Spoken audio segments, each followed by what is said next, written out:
Local lang nga lang, local. Hindi, bottled water at saka ano lang, biscuits lang ha, biscuits. Wala tayo. Talaga pag madam, Kay City, hindi naman tayo kay Kongdin na. Ganda. Sige, okay. So, Simulan na lang sa tawag ko, May kunting program lang tayo para maging formal yung ating inauguration. Okay, so ipasa ko sa ating MC yung ating si Sik Chay.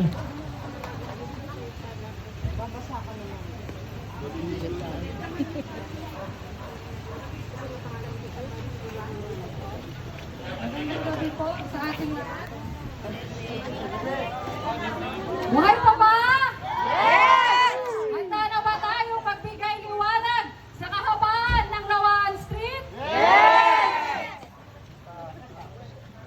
Ngayong gabi po ay ating sasaksihan ang pagbubukas ng ilaw, ang pagbibigay liwanag sa kahabaan ng Nawaan Street at ng Bangkal Kanan. Ito ay isang patunay na tuloy-tuloy ang pagbibigay serbisyo ng pamunuan ng Barangay 179 sa ilalim ng pamumuno ni Punong Barangay Marlon P. Palmeri at ang pagkakaisa ng bawat miyembro ng konseho ng ating barangay.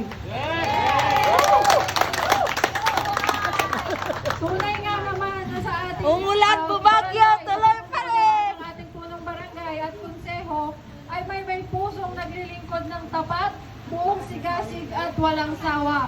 Umaraw man o umulan ay tuloy-tuloy ang pagbibigay serbisyo, lalo na ang pagbibigay liwanag sa mga kalsada ng ating barangay.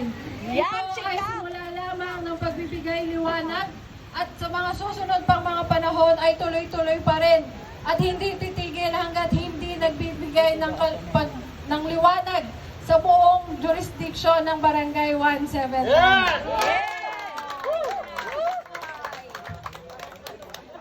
Bago natin simulan ang programa, tayo po ay manahimik at ilapit ang ating mga sarili sa poong may kapal. Kung kaya tinatawagan po natin ang livelihood staff na si Ate Mayet para pamunuan ang panalangin.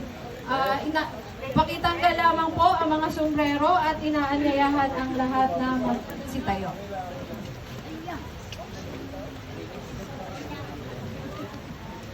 Okay po, ilagay po natin ang ating mga sarili sa presensya ng Panginoon. Sa nalalaman ng anak at ng Espiritu Santo. Amen. Panginoon, maraming salamat po Lord God sa hapon ito at sa gabing ito. Ngayong patnubay at gabay, salamat po sa pamunuan ng Barangay 179 sa lahat ng mga biyayang kaloob nila para sa lahat ng mga nasasakupan, Panginoon. Patnubayan niyo po kami at gabayan na kahit umuulan, Panginoon, patuloy ang pagsiservisyo.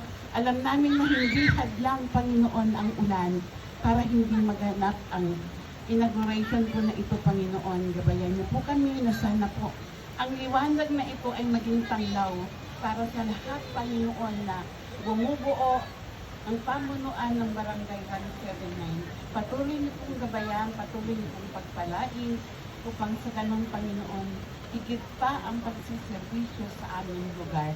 Ang lahat ng papuri parangal Ama ay kinataas po namin in Jesus' name. Amen!